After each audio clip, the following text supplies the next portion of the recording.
content farms. There is so much content nowadays that just needs to be left in the drafts. Recently, there's been a lot of people talking about content farms on YouTube, and now I haven't been aware of this new incoming plague of content farms until like February or March. Like, I knew of their existence, but I just didn't really know how bad it was. It's gotten to the point where we are heading into a second wave of Elsa Gate, and Elsa Gate is kind of where all this shit started. So basically what it was is people started using children's characters and like marketing it towards children, and they were making very inappropriate content. And I'm glad I was too old for Elsa Gate, because I definitely would have fucking watched it. You know, knowing me and my dumbass tendencies as a kid, I 100% would have watched it. And thank God I didn't, because I would have turned out a lot worse. You know, I was 12 or 13 at the time when this shit was popping off, and a lot of this started because of YouTube Kids. Now, YouTube Kids was created February 15th, 2015, and obviously people wanted to take advantage of this kid's content getting heavily promoted by YouTube.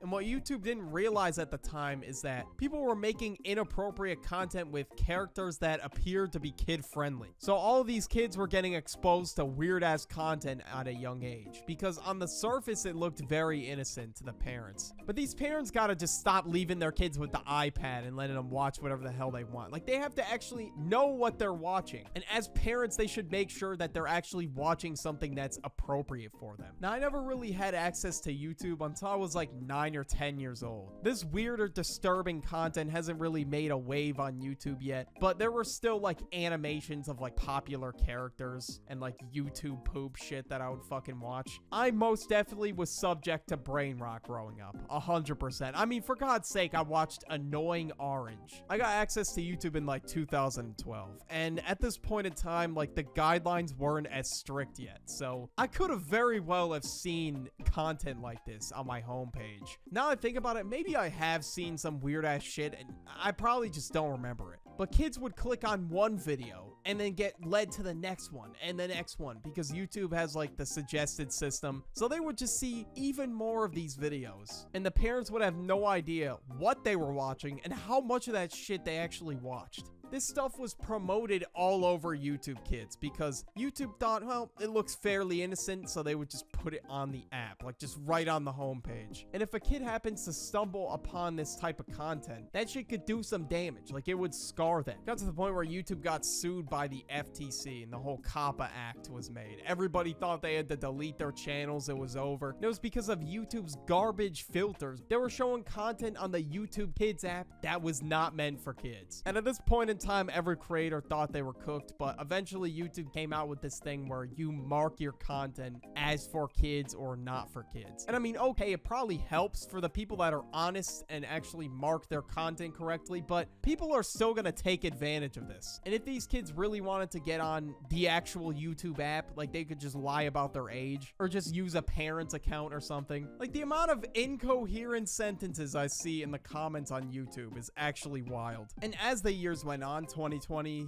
to present day, content farms have really only gotten worse, honestly. But nowadays, popular characters in content farms include Pomni from Digital Circus, the Giga Digga Gaga Dough Nuggets, whatever the fuck you call those, Huggy Wuggy, the characters from Skibby Toilet, you name it, they are in these videos. And yeah, although a lot of these videos, like, in nature, like, they may seem very innocent, like this guy, for example, Max Design Pro. And what this content is, I mean, it's pretty much just mind-numbing and uses popular characters to get kids to click on it. I really don't want to subject you to this brain rot, but I'm sorry, I have to play it just to show you.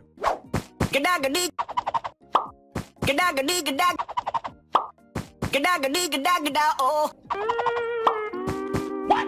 Help me! Like, these videos are quite literally just sound effects, nothing else. Like, I feel like my brain cells are just decaying and just slowly dissolving by the minute as I'm watching this content. Maybe I just need to give it another chance. I think I'm just a hater. I'm hating on Max Design Pro. Let's just give it another chance. This motherfucker put 4 videos on screen. How much stimulation does one little Timmy need? Like, yeah, I've seen the whole Subway Surfer thing on TikTok. but never have I seen 4 videos at once on screen. At this point, what do they even focus on? What are they looking at? You know what, maybe the videos with 1 video playing, maybe they're not so bad after all. 4 videos, I mean, shit, I've never seen anything like it. My attention span is already bad as it is. Like, I literally have like a 2-second attention span. But these kids that are like watching these shorts all day, I don't know, they probably have less than a second, probably like half a second. But guys, I guess this is it. This is the future of content. I'm just gonna have to start putting 4 screens at once, just so everyone gets a severe migraine. But another channel similar to this guy is LankyBox. And now this isn't a content farm, bro. This is like a content factory. Like, sometimes LankyBox pumps out like 12 videos a day. Like, it actually amazes me. I mean, they have 11,000 videos across their channel. That's probably the most videos on the platform, I'd say. Usually YouTubers like to keep their backlog up and make sure like people are returning to old content, but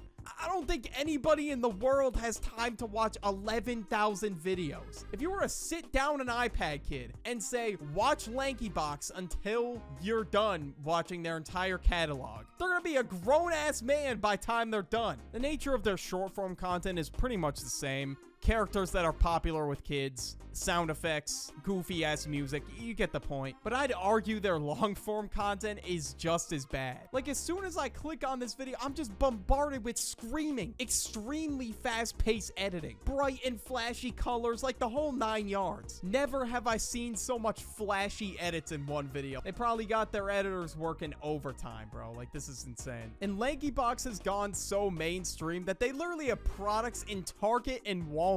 Like, the only YouTube channel that I know that has gone that mainstream is like Ryan's Toy Review and Cocomelon. I guess LankyBox is generational to the iPad babies. Another form of content that I've been seeing lately are these marble races. My biggest concern is, how are these getting so many likes? Like this one, for example, they took Marceline and Mordecai and just had them sing Perfect by Ed Sheeran in like these AI generated ass voices. I'm not gonna play it since it's copyrighted. There's a bunch of people saying they make like 50K a month on TikTok. Like, is this what they're doing, bro? Is that what's happening? They got multiple content farm marble race accounts. Because there's so many of these. Juice World versus Stewie. Who the fuck is watching this? This is the most random combination I have ever seen. Am I just being a hater on these marble races? I don't know. I mean, maybe if I was like 10 or like 12, I would see the vision. I'm way too old to be sitting here wasting my hours away watching these fucking marble races. Like, my rent is not getting paid if I mindlessly scroll through these.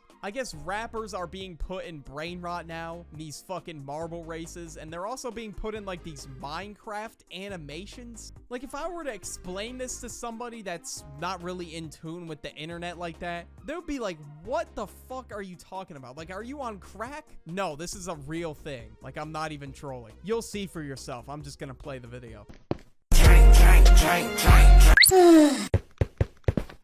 Yeah,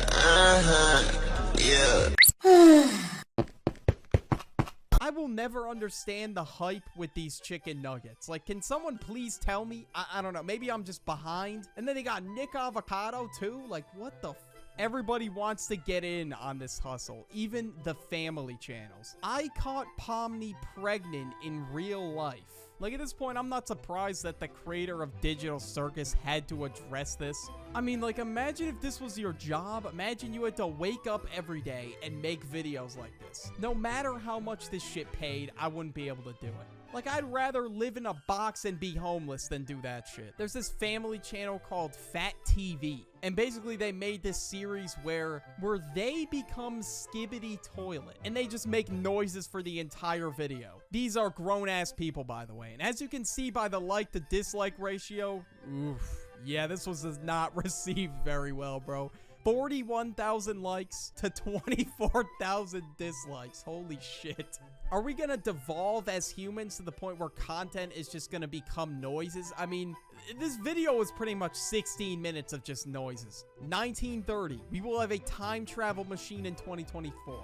2024, Skibby Skibby.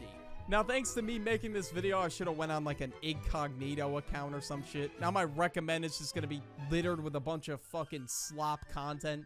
Now, people like to say that Skibby Toilet has a good story. Now, I really don't know how true it is, because these people, I don't know, they just keep saying Skibbity over and over again. I don't know what kind of story you can get with a bunch of heads in a toilet that just say Skibbity. Like, in all honesty, you're just very limited for options. Digital footprint? Nah, this is a whole digital crater. Imagine knowing for the rest of your life that a video of you pretending to be a toilet is stuck on the internet. Your grandkids are gonna see this. Your future employer, if you ever have one, I mean, probably not. They got 12 million views. That's probably like $200,000 right there. The poor cameraman that had to sit there and record this shit all day. But trust me, it only gets worse. Content farms just keep going, bro. There are these content creators out there, if you even want to call them that literally make videos where they just literally make explicit content. And I guess what they try to do is like beat around the bush so these kids don't really know fully what's happening, and YouTube won't take down their video. But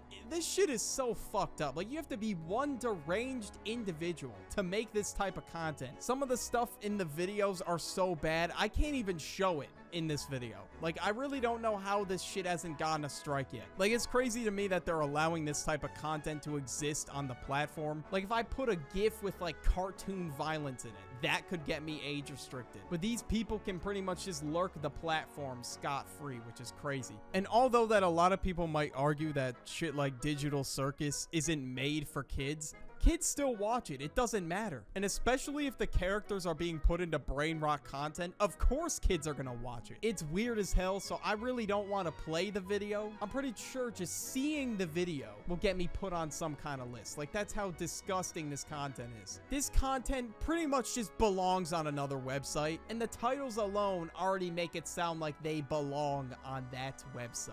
Jax plays with, like, I can't even bring myself to read it. It's so bad. And this content is everywhere on YouTube, and it's been everywhere for a long time. Not with just like Digital Circus, characters from FNAF, bunch of animes, even goddamn Among Us. And this content specifically is why I'm saying we're kind of entering like a second era of Elsa Gate. And the people commenting on these videos, there's no way any of them are adults. And like I said earlier in the video, the creator of Digital Circus responded, and it was specifically to this. That's why I didn't really talk about it that much, but basically what she said was, you guys keep sending me the worst content farm slop imaginable. I like genuine fan content, by the way. It's just getting really hard to find in the endless sea of soulless trash. And I mean, that describes it just perfectly. Soulless trash. I mean, what else is it? Like, you can tell that these people clearly don't care about what they're making. I mean, don't get me wrong. I really like what I do. Editing can be like kind of tiring sometimes, but at least when the video's all set and done, I can sit down and watch my own videos. And I'm doing something that doesn't make me want to go homeless instead. Like, it's not gonna just drive me insane. I feel like this is what making this type of content would do to an individual. I would feel like a sick,